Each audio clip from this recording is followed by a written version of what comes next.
এই ইম্ফল যাত্ৰাত গৈ আছোঁ। আজি 3 দিন হৈ গ'ল, ৰাস্তা ব্লক হৈ আছে। যিহেতু বহি আছোঁ, ভাবিলোঁ ৰোড ছাইডতে দেখিলোঁ যে এনেকৈ পাইপ লগাই থৈ দিছে, ধুনীয়াকৈ গাড়ীখন ধুব পাৰি।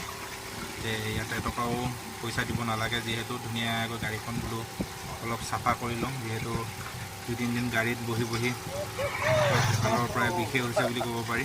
কি ধুনীয়া লাগিছে অলপ ভাবিলোঁ গাড়ীখনকে চাফা কৰোঁ মোটা বুলি ইয়াতে গাড়ী ৰখালোঁ,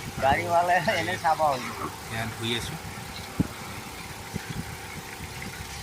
এইটো আছে আমাৰ কিন্তু 10 মাইলৰ ৰাস্তা ফালি গৈছে কহিমাৰ পৰা। সেই ৰাস্তাতে আছে সেই জেগাটো। ইয়াতে পাহাৰৰ পানী আহি থাকে। ইয়াত ফ্ৰী এটকাও দিব নালাগে, গাড়ী বা মানুহে আৰামত গা পা ধুব পাৰে। ছাইডতে হোটেলো আছে, ইয়াত খোৱা বোৱা খুব সুন্দৰ ব্যৱস্থা আছে। ইয়াতে ৰখি অলপ টাইম পাছ কৰিলোঁ আৰু ভাবিলোঁ আপোনালোককো এটা ভিডিঅ' বনাই শ্বেয়াৰ কৰি দিওঁ।